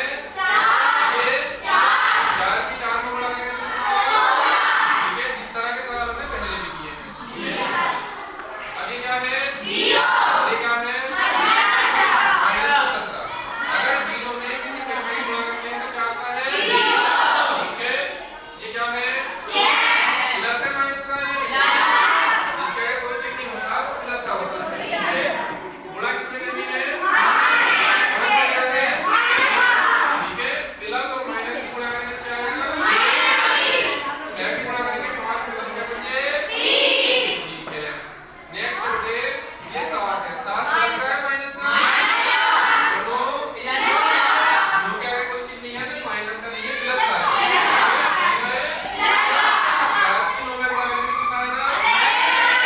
मगर माइनस की प्लस में गुणा करेंगे क्या आएगा?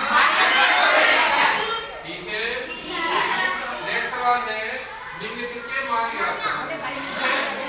इसमें क्या है? इसमें तो हमने गुणा की थी। शब्द लिखें। क्या बनाएंगे हम इसे? और इसे क्या बनाएंगे?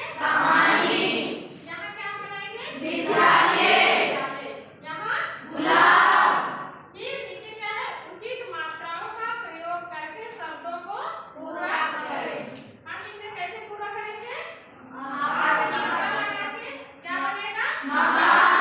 यहाँ पे छोटी सी मात्रा लगाएंगे, क्या बनेगा? मिठाई।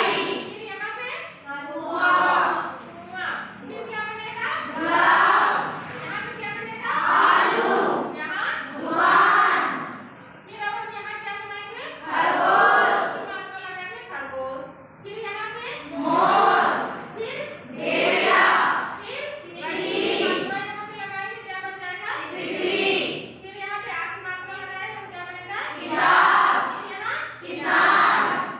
का वर्गीकरण आज हम इसको आपको फ्लो चार्ट के माध्यम से समझाएंगे। फ्लो चार्ट में आप सारे समझ जाओगे इसके कितने पार्ट होते हैं। पादप शरीर जो बिना विभेदन के होता है उसे क्या कहते हैं? थैलेडोफाइटा। बिना संवहनी ऊतक के ब्रायोफाइटा। संवहनी ऊतक जो होते हैं वो 2 प्रकार के पौधों से होते हैं। एक होते हैं जिम्नोस्पर्म, एक होते हैं एंजियोस्पर्म। एंजियोस्पर्म जिम्नोस्पर्म नग्नबीजी होते हैं और एंजियोस्पर्म पुष्पी पादपों को कहते हैं जिस पर पुष्प आते हैं। एंजियोस्पर्म के 2 टाइप्स होते हैं, एक होता है द्विबीजपत्रीय और एक बीजपत्रीय। द्विबीजपत्रीय में बीज होते हैं जिन्हें हम 2 पार्टों में अलग कर सकते हैं, जैसे मूंगफली और चना। एक बीजपत्रीय वो होते हैं जिन्हें हम 2 पार्ट में डिवाइड नहीं कर सकते, जैसे गेहूं और चावल। तीसरा दिन है। ठीक है। आज मैं आपको उपसर्ग और प्रत्यय के बारे में बता रहा हूँ। सबसे पहले हम आपको उपसर्ग, उनका अर्थ और उनके नवीन शब्द बताएंगे। देखिए, अनुपसर्ग। अनुपसर्ग का अर्थ है पीछे, समान, प्रत्येक। ठीक है। अनुपसर्ग लगा के कुछ शब्द आप भी बताइए। जैसे कि पहला है अनुमान, अनुशासन, अनुकूल। इसके अलावा अनुचित, अनुकरण आदि अनेक शब्द इसको मिलाकर बने हैं। ठीक है। इसके बाद हम आपको उपसर्ग बताएंगे, जैसे कि परि उपसर्ग, सह, सु आदि। लैंगिक जनन की, ठीक है, उसको में हमने बताया कि 4 पार्ट होते हैं। कौन कौन से? वह दल, दल, पुमंग और जायन। पुमंग को इंग्लिश में कहते हैं कैलिक्स, दल को कोरोला, पुमंग को एंड्रोसियम और जायन को गाइनोसियम। अब देखिए ये क्या करता क्या है? वह दल पुष्प की सुरक्षा का कार्य करता है। जैसे ये पुष्प है, टूट गए, ये पुष्प क्या है? ये जो हरा वाला पार्ट है ये इसकी सुरक्षा करता है, मतलब फिर टूटने से बचाता है या कोई भी क्षति होने से। दल, दल का क्या कार्य? ये परागण होने में मदद करता है। परागण हमने बताया था जब वर्टिकल से क्या होता है, परागण जब उड़ते पराग को निकल के उड़ के कहाँ पहुँचता है? करके वर्टिकल पर पहुँचता है, वहाँ जाके क्या फर्टिलाइजेशन या निषेचन प्रक्रिया करता है। उसी को हम क्या बोलते हैं? परागण। अब ये पुमंग में ये कैसा है? नर जनन तंत्र है। इसमें क्या पाया जाता है? पुंकेसर पाया जाता है। पुंकेसर जैसा हमने एक जो समूह है वो विलोम का कोई भी शब्द बोलेगा या कोई भी शब्द बोलेगा, आप लोग का विलोम आपको बताना रहेगा। और जब आप कोई शब्द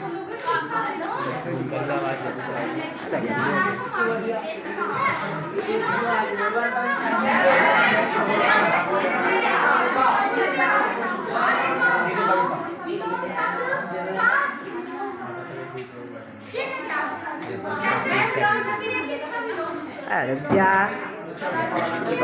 बच्चे तो दिखा दे। ऐसे ये सिक्का है, मान लिया इसको भी मैंने इसके ऊपर गिराया, तो धातुओं की किसी कठोर सतह से टकराने पर कैसी ध्वनि उत्पन्न होती है? तीखी, है ना, तीखी ध्वनि उत्पन्न होती है। तो ये क्या है, ये धातुओं में कौन सा गुण पाया जाता है? ध्वनिक गुण करते रहते हैं। ठीक है, ऐसे पिंडों को हम क्या कहते हैं? ग्रह कहते हैं। जैसे चौदह में मंगल, बुध, बृहस्पति, शुक्र, शनि, नेपच्यून, प्लूटो। ठीक है, अब आता है दोनों में क्या आता है? उपग्रह। क्या आता है? उपग्रह, यानी क्या कहते हैं इसे? सैटेलाइट। क्या कहते हैं? सैटेलाइट। सैटेलाइट क्या होते हैं? यानी वे आकाशीय पिंड देखो आगे लिखा है कि जो किसी रासायनिक क्रिया में भाग ले सकता है। मैंने आपको बताया था कि परमाणु जो छोटे छोटे कण होते हैं वो किसी रासायनिक क्रिया में भाग लेके क्या बना लेते हैं? ठीक है, दो छोटे छोटे परमाणु हैं। अगर आप ये उठा के दिखाओ इन्हें, क्या क्या नंबर आए बच्चों को दिखाओ, सबको सीधा करो। कितना नंबर आया है?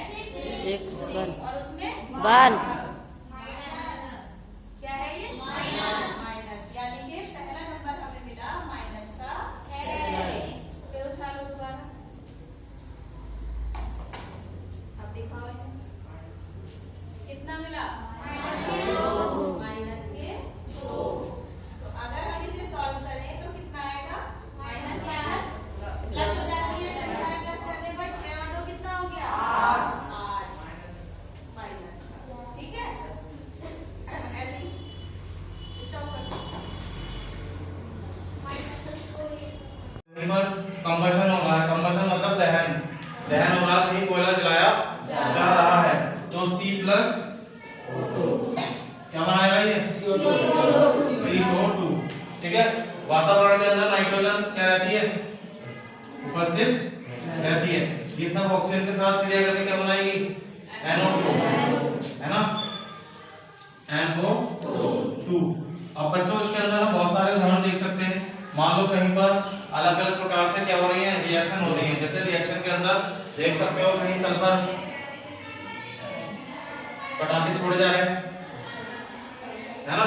अभी तुमने देखा दिवाली के टाइम पे, है ना? उससे पहले कुछ भी धुआं भाई वातावरण के अंदर कोहरा था नहीं था, लेकिन जैसे ही क्या हुआ, इन पटाखों का प्रदूषण फैलना शुरू हुआ तो वातावरण के अंदर क्या फैल गया? ये सल्फर, है ना? और उसने ऑक्सीजन के साथ क्या कर दिया? क्रिया कर दिया, तो वातावरण के अंदर sulphur dioxide. Blackboard is used for writing. Here written word. Used for writing. चलिए नेक्स्ट सेंटेंस बनाएंगे आप chair. What is the use of chair?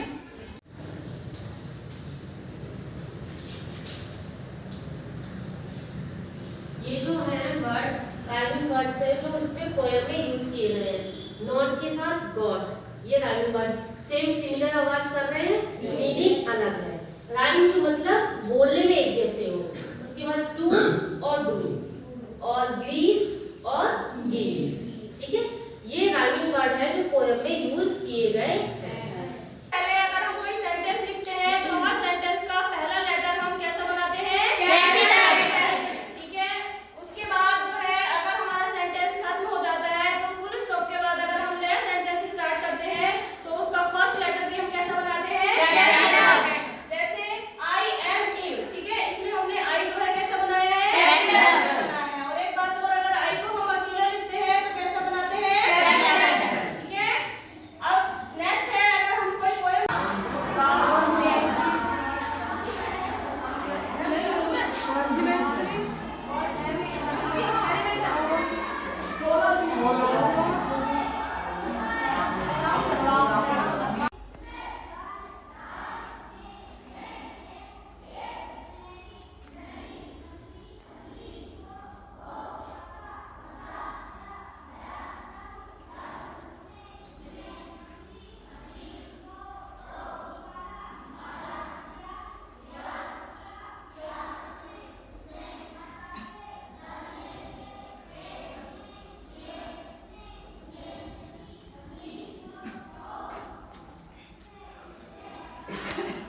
ये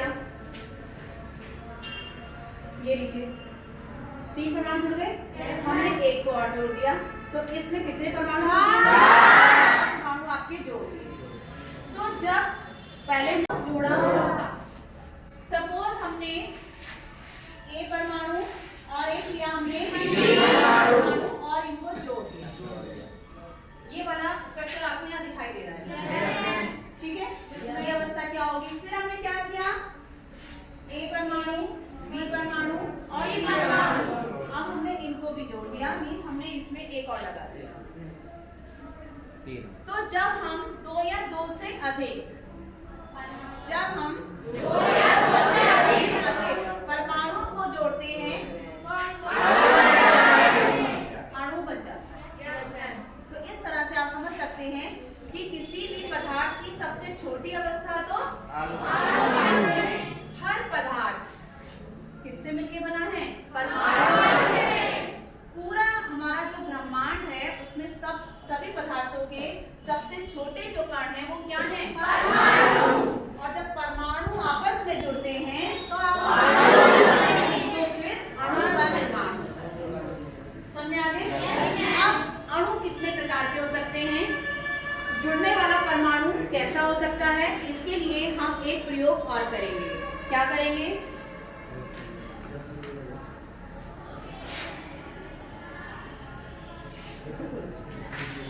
अभी आप देख रहे हैं कि दोनों परमाणु हमारे सेम कलर के हैं, व्हाइट है। ये हमने दिखाने के लिए लिए सेम कलर के, क्यों? क्योंकि अभी दोनों कैसे हैं? एक जैसे हैं। हम यहाँ इसको ड्रॉ कर लेते हैं, ये परमाणु और आपका ये परमाणु, और हमने थोड़ा सा इसको कर दिया कि ये दोनों देखने में कैसे हैं? एक जैसे हैं, और इनको जोड़ दिया एक वायर के द्वारा, एक स्टिक के द्वारा। एक कंडीशन तो ये है। दूसरी कंडीशन, हमने एक और अणु बनाया और इस अणु को बनाने के लिए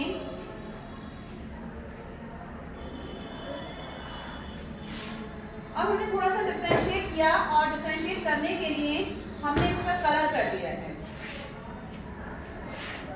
अब आप नहीं कह सकते कि दोनों परमाणु हमारे सेम है, या कह सकते हैं? नहीं कह सकते। तो थोड़ा सा डिफरेंशिएट करने के लिए अब हम देख सकते हैं, क्या दोनों अणु हैं? नहीं, दोनों अणु हैं या नहीं? इसमें कितने परमाणु जुड़े हैं? 2। इसमें कितने जुड़े हैं? 2। दोनों में 2-2 परमाणु तो जुड़े हैं ना? लेकिन दोनों अणु क्या एक जैसे हैं? क्या अंतर है? कौन बताएगा?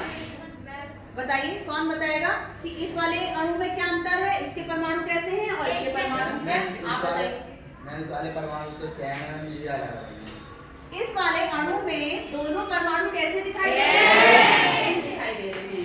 और इस वाले अणु में अलग अलग दिखाई दे रहे हैं। इसका ये मतलब है कि जो अणु बन रहा है उसमें जुड़ने वाला परमाणु कैसा हो सकता है और अलग अलग हो सकता है। अब यहाँ पर हम एक छोटा सा उदाहरण ले सकते हैं।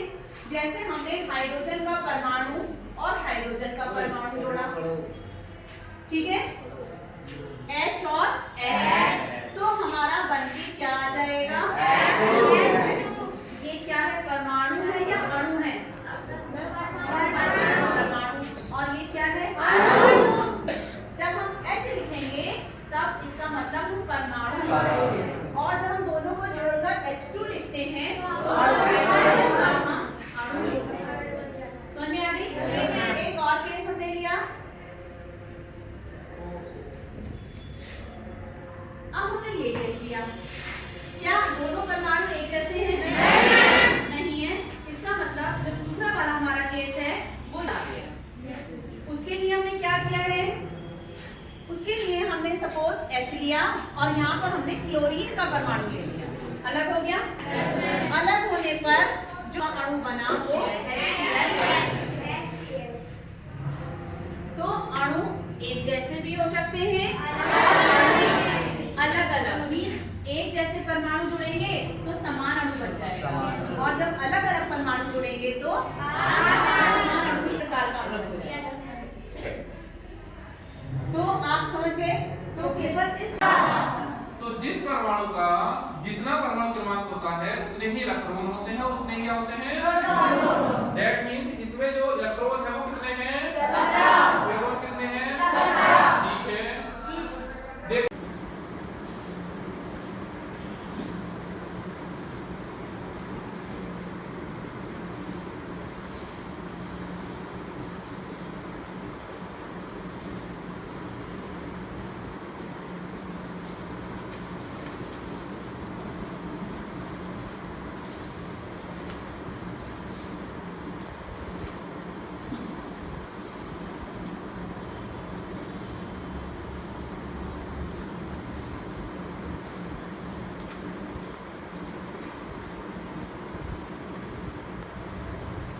इससे करंट दे रहे हैं इसे, ठीक है। करंट देने के लिए हमें कोई सोर्स चाहिए कि आप विद्युत धारा देंगे कहाँ से।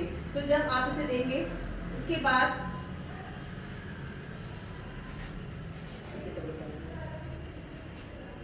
और कभी भी जब तक आपका एक सर्किट बनता है, ठीक है, एक परिपथ बनता है, जब तक परिपथ या सर्किट कंप्लीट नहीं होता तब तक कोई चीज नहीं जलेगी। ये बल्ब है, अगर हम इसका एक तार जोड़ दें तो ये बल्ब कभी नहीं जलेगा। जब हम इसका दोनों कनेक्शन करेंगे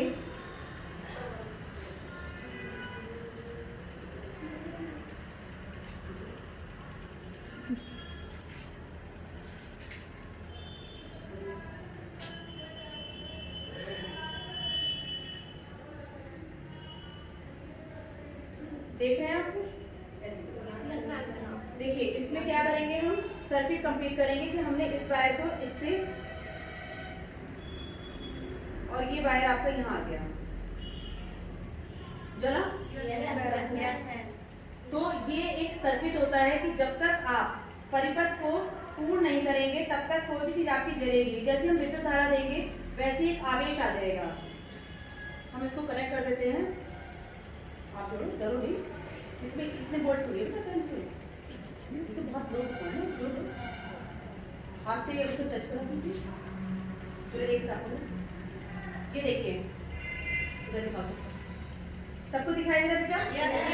तो इस तरह से जब हम छोटे थे तो ऐसे बहुत सारे एक्सपेरिमेंट करते थे, कभी पोटैटो से, कभी आलू से, कभी बनाना से, कभी केले से। तो उनसे जो एनर्जी, जो ऊष्मा निकलती है, जो विद्युत धारा आती है, वो आवेश जो आता है वो बहुत कम होता है। तो आप देख रहे हैं कि इससे जब संयोजन हमारा पूरा सर्किट पूरा हो जाएगा तभी आपका ये लाइटेंट होगा, तभी ये जल पाएगा। ऐसी ही व्यवस्था हमारे घरों में भी होती है। जब पूरा सर्किट पूरा हो जाता है, आप देखते हैं कि जब भी लाइट की फिटिंग होती है तो लाइट की फिटिंग में पूरे घर में वायरिंग होती है। वायरिंग होने के बाद वो एक पर्टिकुलर मीटर से कनेक्ट होता है वायर, और फिर उसके बाद वो स्विच बोर्ड से कनेक्ट होता है। तो वो एक पूरा क्या हो जाता है, एक परिपथ तैयार हो जाता है, एक सर्किट पूरा हो जाता है। उसके बाद ही घर में लाइट आती है। बल्ब भी देख लेते हैं, बल्ब भी जल जाएगा।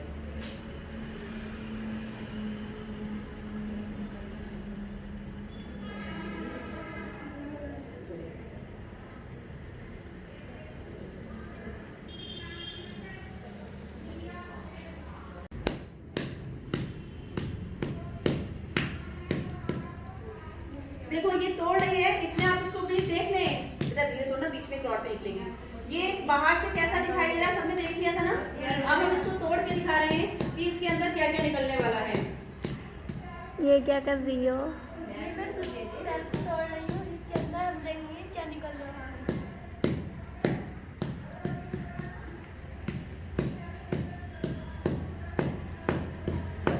अगर आप अपने घर पर एक शुष्क सेल ले लें, जो आपकी टॉर्च में पड़ता है, मोटा वाला सेल, उसको आप जब खराब हो जाता है तो आपने देखा है कि बाहर से वो एक बेलनाकार आकृति का होता है, बेलन की तरह गोल होता है, और ऊपर की तरफ एक आपकी कैप लगी होती है।